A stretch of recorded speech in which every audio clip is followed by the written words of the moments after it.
जय हिंद दोस्तों, Charlie academy से मैं जीतू फौजी। आज मैं बापरोला ग्राउंड के अंदर जो गुरुकुल है, हमारा कैंपस है, यहाँ पे आकर के मैं ट्रेनिंग देख रहा हूँ। और यहाँ पे जो CPO-SI के बच्चों के लिए मैं इनवाइट कर रहा हूँ कि जो बच्चे अभी CPO-SI में है, स्पेशल उनके लिए मैं कंटिन्यू यहाँ पे ग्राउंड में आकर के उन बच्चों को भी स्पेशल ट्रेनिंग दूंगा जो कम टाइम में CPO-SI का फिजिकल क्लियर करना चाहते हैं। टिप्स और ट्रिक्स बहुत बताएंगे आपको वीडियो के अंदर, यूट्यूब के अंदर, लेकिन मैं आपको यहाँ पे फिजिकल पास करवाने के लिए इन्वाइट कर रहा हूँ कि अगर आपको 1600 मीटर का टाइमिंग जो 6.5 मिनट का दे रखा है, आपको 100 मीटर का टाइमिंग जो 16 सेकंड के अंदर दे रखा है, लॉन्ग जंप आपका जो 12.5 फुट दे रखा है और हाई जंप 3.25 फुट दे रखा है और शॉर्ट पुट जो आपका 15 फुट है, इन सारे इवेंट को क्लियर करवाने के लिए मेरे को मात्र सिर्फ 15 से 20 दिन के अंदर, अगर लड़के का शरीर अनफिट है तो मैं 1 महीना लूंगा, अगर वो फिट कंडीशन में तो 15 दिन के अंदर मैं क्लियर करवाऊंगा। नहीं तो मैं आपको जो कमिटमेंट कर रहा हूं कि आपका पैसा रिफंड कर दूंगा, तो मैं आपका पैसा रिफंड कर दूंगा। तो अगर आपको लगता है कि आप दिल्ली पुलिस CPO-SI के अंदर आपका फिजिकल में कोई दिक्कत परेशानी है,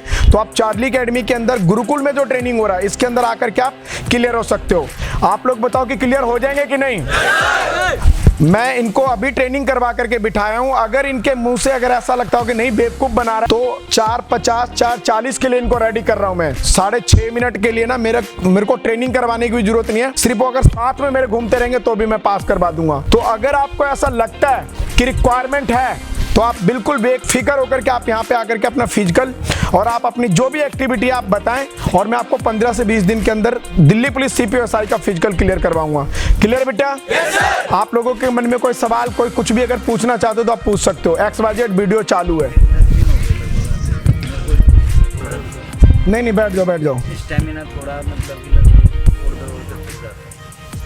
ठीक है, मैं बताता हूँ। देखो, ये ग्राउंड एक ऐसा चीज है ना कि ये बंदा चाहे, अगर मैं भी अभी दौड़ूंगा ना तो मेरी भी हालत खराब कर देगा। इस बंदे से जो टच रहता है, इस ग्राउंड से टच के लिए ना एक कंटिन्यूटी मांगता है। अगर आप कंटिन्यू बिना ट्रेनर के भी अगर आप कंटिन्यू अगर 1 महीने तक दौड़ोगे ना, तो जो आपका डे 1 से जो आपका स्टेमिना होगा वो 30 दिन के बाद आपका चेंज हो जाएगा। ये मांगता है प्रैक्टिस।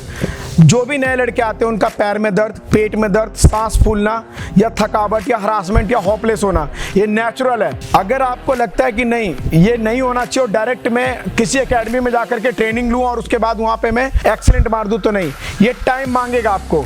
जिस माइंड को सेट करके आओगे, जैसे इंडियन आर्मी वाला लड़का आता है तो वो माइंड सेट करके आता है 4:40 4:30, तो उसका ऑटोमेटिक ही ग्राउंड के अंदर स्टेप चेंज हो जाता है। अगर कोई CPO-SI का बंदा आता है तो उसका माइंड सेट है क्या 6.5 मिनट, तो वो उसका शरीर और उसका बॉडी लैंग्वेज भी ऐसी हो जाता है। माइंड सेट करना है ना तो आपको बिल्कुल डिफरेंट सेट करना होगा कि मुझे गवर्नमेंट जॉब लेना है, मेरे को वर्दी चाहिए, तभी जाकर के आप अपने आप को प्रूव कर पाओगे। और रही बात आपका हरासमेंट का, ये 10 दिन के बाद आपके शायद मुंह से वर्डिंग नहीं निकलेगा, क्योंकि इतना मैं सोचने का मौका दे दिया हूं कि आपको लग रहा है कि नहीं, तो मेरा ट्रेनिंग करवाने का जो तरीका है उसमें शायद आपको मैं मौका ही नहीं दूं कि आपको दर्द हो रहा है या भूख लग रहा है या प्यास लग रहा है। मेरी शॉटिंग, मेरा ट्रेनिंग करवाने का तरीका ही बंदे का खुराक होता है। अरे क्लियर है? yes, तो मैं प्रॉमिस कर रहा हूं कि अगर किसी को ऐसा लगता है कि हरासमेंट या स्टेमिना डाउन है, तो 15 दिन के बाद उस बंदे के अंदर से एक अलग आवाज निकलवाऊंगा जो बोलेगा कि भैया मेरे को जितना मर्जी दौड़ा लो, मैं आपको पूरा कोऑपरेट करूंगा। तो ये वाली बात मेरे ऊपर छोड़ दो। अरे क्लियर है? yes, और किसी को कोई प्रॉब्लम?